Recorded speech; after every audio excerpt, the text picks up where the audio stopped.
ဒုတိယဝါဒနာရှင်မိတ်ဆွေများအားလုံးပဲမင်္ဂလာပါဗျကျွန်တော်တို့နောက်တစ်ပတ်က9ရက်နေ့ကနေကျွန်တော်73ရက်နေ့ထိရှိမယ်ဗျာနော်9ရက်စလုံးဖွင့်တယ်ဗျ9ရက်စလုံးဖွင့်တာကိုကျွန်တော်နေ့တိုင်းကျွန်တော်ကီးလေးတွေတင်ပေးဖို့နောက်ကျမှာစိုးလို့ပေါ့နော်ဒီတစ်ပတ်ကတော့ကျွန်တော်9ရက်စာလုံးကီးကိုကျွန်တော်ဒီဗီဒီယိုထဲမှာတစ်ခါတည်းပြောပေးလိုက်မယ်ပေါ့နော်အဲ့ဒါလေးတွေကိုကိုယ့်အကိုပဲမှတ်ထားပြီးတော့တနေ့စာလေးကိုယ့်အကိုပဲချိန်ပြီးထိုးကြပါဗျာနော်ကီးတွေကတောက်လျှောက်မှန်လို့ပါဗျကျွန်တော်ပြီးခဲ့တဲ့ဘက်ကဆိုရင်ကျွန်တော်3ရက်ထဲရှိရေပေါ့ဗျာ3ရက်မှာဗုဒ္ဓဥကြတာပရိတောက်ကြ3ရက်ကဗုဒ္ဓဥနေ့3.53ကီးမှာဆိုရင်မနက်ပိုင်း3.6ညနေပိုင်း2.5 3ညအောင်5ရောနောက်လုံးထွက်သွားတယ်ဗျာနော်ကြတာပရိနေ့က9.13ကီး9.13ကိုမနက်ပိုင်းက8.5 5တလုံးညှိတယ်ညနေပိုင်းက3ခွန်ဆိုတော့ခွန်တလုံးညှိတယ်ဗျာနော်တောက်ကြနေ့က3.4ကီး3.4ကီးကိုမနက်ပိုင်းက40ဆိုတော့4တလုံးညှိတယ်ညနေပိုင်း3ဆိုတော့ကျွန်တော်3တလုံးညှိတယ်ဗျာနော်ကီးတွေကတောက်လျှောက်မှန်တယ်အဲ့တော့ကီးကိုဝမ်းချင်းနေဒါမှမဟုတ် hot date စီနဲ့ကပ်ပြီးထိုးခြင်းတယ်လို့ရှိရင်နောက်တစ်ပတ်စာမှာကကျွန်တော်9ရက်စလုံးဒီဗီဒီယိုမှာတစ်ခါတည်းတင်ပေးလိုက်မယ်အဲ့ဒါကိုချိန်ပြီးတော့ထိုးကြပါဗျာနော်ပြီးတော့ကျွန်တော်နောက်တစ်ခုပြောချင်တာကကျွန်တော်စီမှာအခွေဝယ်တဲ့သူတွေပေါ့နော်အခွေဝယ်တဲ့သူတွေကိုကျွန်တော်က၄လုံးအခွေပေးတယ်ပြီးတော့ဒီတစ်ပတ်စာကီးတွေကျွန်တော်အကုန်လုံးပေးတယ်ပြီးတော့နောက်တစ်ခုကကျွန်တော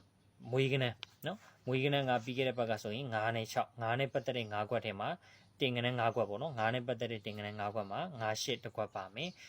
ပြီးတော့နောက်တစ်ခုကပတ်တီးက6နဲ့ပတ်သက်တဲ့တင်ကနန်း9ခွက်ထဲမှာ6 3ညာပါတယ်နော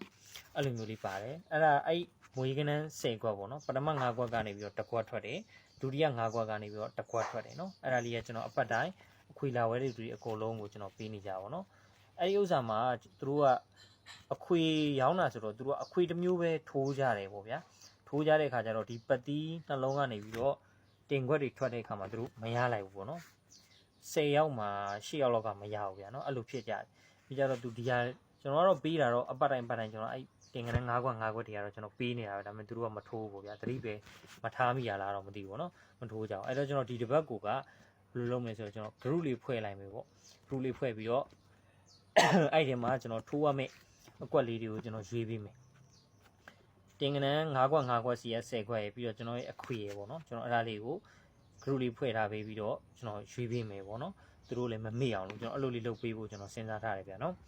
်အဲ့လိုစဉ်းစားထားတယ်ဆိုတော့သူတို့လည်းမလွတ်အောင်လို့ပေါ့ဗျာပြီးတော့တွက်လိုက်မယ်ဆိုလို့ရှိရင်ကနန်းကြီးအများကြီးဖြစ်နေမယ်အဲ့အများကြီးဖြစ်နေတဲ့ကနန်းတွေကိုမှအကုန်လုံးထိုးစရာမလိုပဲနဲ့ကျွန်တော်ကိုယ်နဲ့ညှိတဲ့ကနန်းလေးတွေပဲထိုးလို့ရအောင်လို့ကျွန်တော်အဲ့လိုမျိုးလေးလုပ်ပေးဖို့စဉ်းစားထားတယ်ဗျာနော်ဆိုတော့ကျွန်တော်နောက်တစ်ပတ်ကိုကျွန်တော်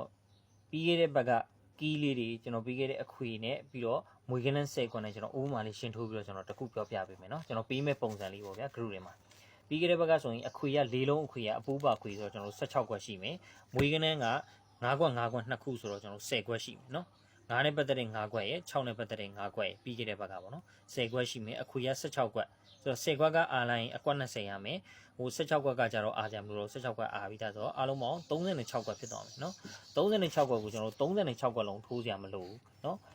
ဗုဒ္ဓဦးနေ့ကဆိုရင်ကျွန်တော်3.53ကီး3.53ကီးဆိုရင်ကျွန်တော်တို့အခွေထဲမှာ3ညအောင်5ရော3ရောမပါဘူးမပါတဲ့အတွက်ကျွန်တော်အခွေကိုအဲ့ဒီနေ့မှာကစားရင်တော့ကျွန်တော်ပပပဲကစားမယ်နော်ပြီးတော့9နဲ့ပတ်သက်တဲ့9ခွက်တင်မှာဆိုရင်3.53ကီးဆိုတော့အဲ့9ခွက်လုံးကကျွန်တော်ထိုးရမှာနော်ပြီးတော့နောက်တစ်ခုက6နဲ့ပတ်သက်တဲ့9ခွက်တင်မှာ3.53ကီးနဲ့ညှိတာဆိုရင်63နဲ့60နဲ့2ခွက်ပဲပါတယ်ဆိုတော့ကျွန်တော်အဲ့9နဲ့ပတ်သက်တဲ့9650 98 51 54ရဲ့6နဲ့ပတ်သက်တဲ့9ခွက်တွေက6363ရတယ်ကျွန်တော်အဲ့ဒီ9ခွက်ကိုပဲအဓိကမင်းကစားရမှာเนาะဗုဒ္ဓဦးနေ့ရဆိုရင်ကျွန်တော်အဲ့9ခွက်ကိုပဲမင်းကစားရမှာကျန်တဲ့အခွေကိုပပကစားမယ်ဒီ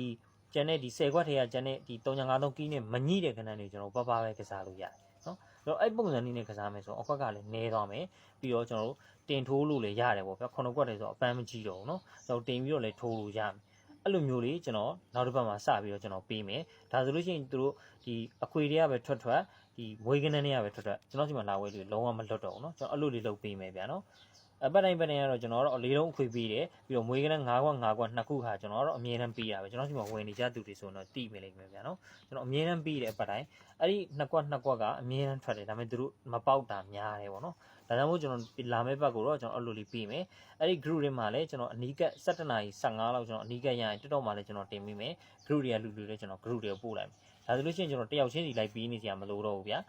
အနီးကကိုပြောတာပေါ့နော်တယောက်ချင်းလိုက်ပို့နေကြမလို့တော့ group တွေကနေကျွန်တော်ပို့လိုက်တာနဲ့ဒါအကုန်လုံးမြင်သွားပြီပေါ့ဗျာအဲ့တော့ကျွန်တော်နောက်တစ်ဘက်ကိုအဲ့လိုလေးပေးမယ်ဗျာနော်ဗီဒီယိုလေးနည်းနည်းရှည်သွားဆိုတော့ကျွန်တော်ကီးလေးအရင်ပြောပြလိုက်မယ်နော်နောက်တစ်ဘက်က9ရက်နေ့ကနေ73ရက်နေ့ဒီတနင်္လာနေ့က829829ကီးပါဗျာနော်အင်္ဂါနေ့ကကျတော့335ကီးဗုဒ္ဓဟူးနေ့က854ကီးကျတာပတိနေ့က234ကီးတောက်ကြနေ့ကတော့645ကီးပါဗျာနော်ကီးလေးတွေတောက်လျှောက်မှန်တယ်အဲ့တော့ဒီကီးလေးတို့တစ်ချက်မှတ်ထားပြီးတော့ကို့မှာရှိတဲ့ဝမ်ချင်းလေးနဲ့တွဲပြီးတော့ကစားကြည့်ပါဗျာနော်အခွေဝယ်ခြင်းနဲ့မိတ်ဆွေတွေအခွေဝယ်ခြင်းနဲ့ဆိုတာအကုန်လုံးပြီးတယ်ဗျာနော်ကျွန်တော်ပြောခုနပြောသူ group ဝင်ခြင်းတဲ့သူတွေပေါ့နော် group ထဲဝင်မယ်ဆိုတဲ့သူတွေကကျွန်တော်အခွေဘိုးလိုပဲ9000နဲ့ပဲကျွန်တော်ပေးပြီးတော့ဝင်ပါဗျာနော် Viber နံပါတ်ကတော့0666111592မှာ group ဝင်ပြီးတော့ live ဆက်သွယ်လို့ရပါတယ်ဗျာနော်အားလုံးပဲကျေးဇူးတင်ပါတယ်ဗျ